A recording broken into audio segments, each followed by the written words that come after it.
Welcome to our lesson on slopes. I'm going to talk through this lesson pretty quickly, so please make sure that you write everything down and slow or stop the video when you need to.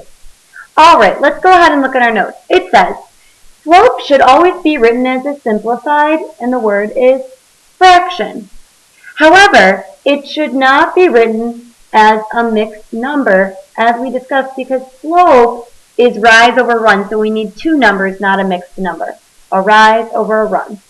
Slope is the difference from one point to the next. It's the rise, difference in y, compared to the run, difference in x.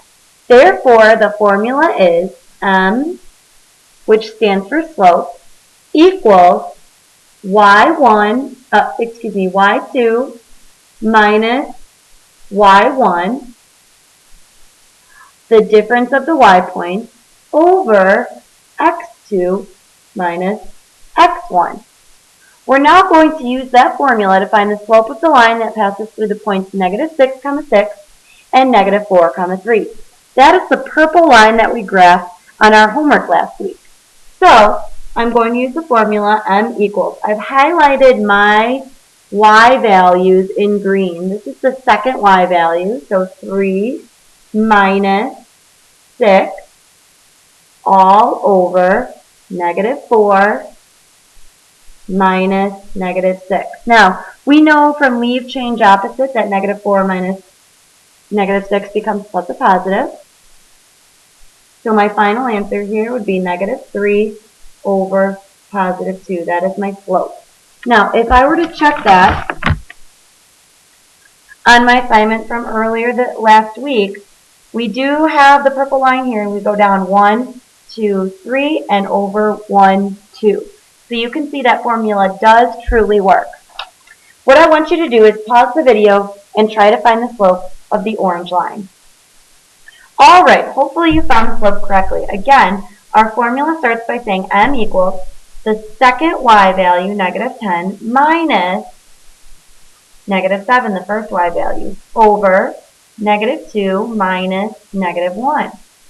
When I simplify this, I find out that we can leave change opposite, so it becomes -3 over -1. And I need to reduce that even further. I can say m equals +3 because a negative divided by a negative is a positive. Alright, for the next part, make sure that you write down what I've got written. An example of a positive slope is any slope straight line that's going up and to the right. Remember, we read lines just like we read words. We start from the left and go to the right. A negative slope is any slope that starts from the left and goes down to the right.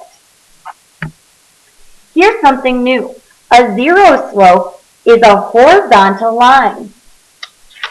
So any line that goes straight across horizontally.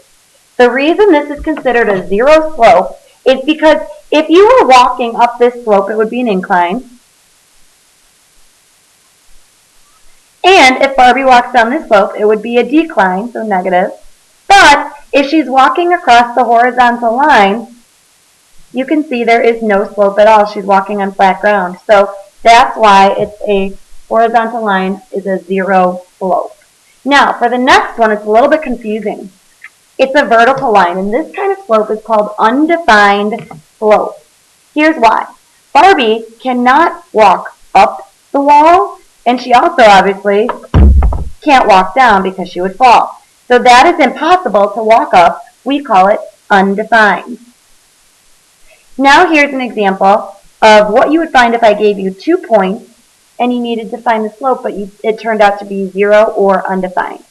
In the first example, of course, we're going to use our slope formula, y2 minus y1 over x2 minus x1.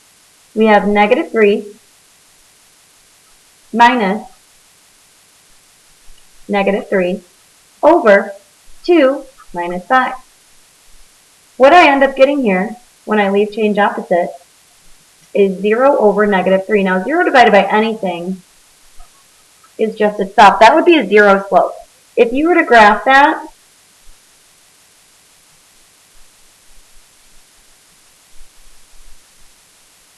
and I'm just using an estimate, but